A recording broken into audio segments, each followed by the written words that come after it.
পাকিস্তানের সাবেক প্রধানমন্ত্রী ইমরান খানের সঙ্গে অন্তত ৩ সপ্তাহ ধরে কেউ দেখা করতে পারছেন না। কারাগারের অভ্যন্তরে তিনি কেমন আছেন সে তথ্য অজানা।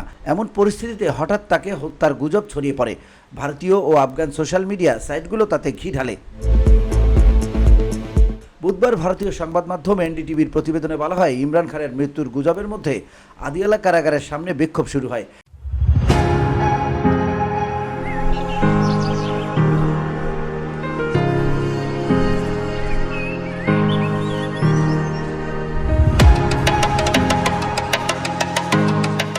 সেখানে তার ৩ বোনকে পিটিয়েছে পুলিশ। পিটিআইয়ের এমন অভিযোগে বিক্ষোভ নতুন মাত্রা পেয়েছে। সঙ্গে বাড়ছে ইমরান খানের শারীরিক অবস্থা নিয়ে উদ্বেগ, আর তথ্যের অপর্যাপ্ততায় গুজব বেড়েই চলেছে। জানা গেছে, পাকিস্তানের সাবেক প্রধানমন্ত্রী ও পাকিস্তান তেহরিকি ইনসাফ পিটিআই চেয়ারম্যান ইমরান খানের মৃত্যুর গুজব ছড়ালে আদিয়ালা কারাগারের সামনে তার ৩ বোন বিক্ষোভ শুরু করেন।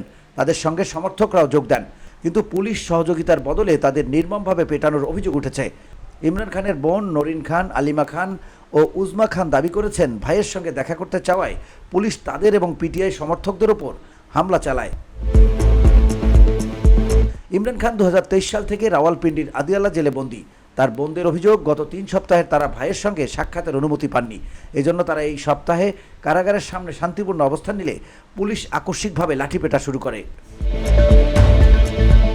পিটিআইয়ের পক্ষ থেকেও বলা হয়েছে, ইমরান খানের বোন ও সমর্থকরা শান্তিপূর্ণভাবে বসে থাকা অবস্থায় পুলিশ হঠাৎ তাদের উপর হামলে পড়ে। দলটি ঘটনার স্বাধীন তদন্ত দাবি করছে। পাঞ্জাব পুলিশের আইজিপি উসমান আনোয়ারকে পাঠানো এক চিঠিতে নরিন বলেন, তাদের উপর নির্মম ও পরিকল্পিতভাবে হামলা চালানো হয়েছে। তিনি অভিযোগ করেন, আমরা তার স্বাস্থ্য নিয়ে উদ্বিগ্ন জানিয়ে শান্তিপূর্ণভাবে অবস্থান নিয়েছিলাম। কোনো রাস্তা বন্ধ করিনি, জনদুর্ভোগ সৃষ্টি করিনি, আইন ভঙ্গ করিনি, কিন্তু হঠাৎ এলাকা অন্ধকার করে দেওয়া হয়। স্ট্রিট লাইট বন্ধ করে পুলিশের নির্মম হামলা শুরু হয়। 71 বছর বয়সী নরিন জানান, আমার চুল ধরে টেনে মাটিতে ফেলে রাস্তা দিয়ে টেনে নেওয়া হয়, এতে আমি আঘাত পেয়েছি। তিনি জানান, সেখানে উপস্থিত অন্যান্য নারীদেরও থাপ্পড় ও টেনে হিঁচড়ে নেয়ার ঘটনা ঘটে। নরিন আরও বলেন, গত 3 বছর ধরে শান্তিপূর্ণ বিক্ষোভকারীদের উপর পুলিশের নির্বিচার বল প্রয়োগের যে ধারাবাহিকতা চলছে, এটি তারই অংশ।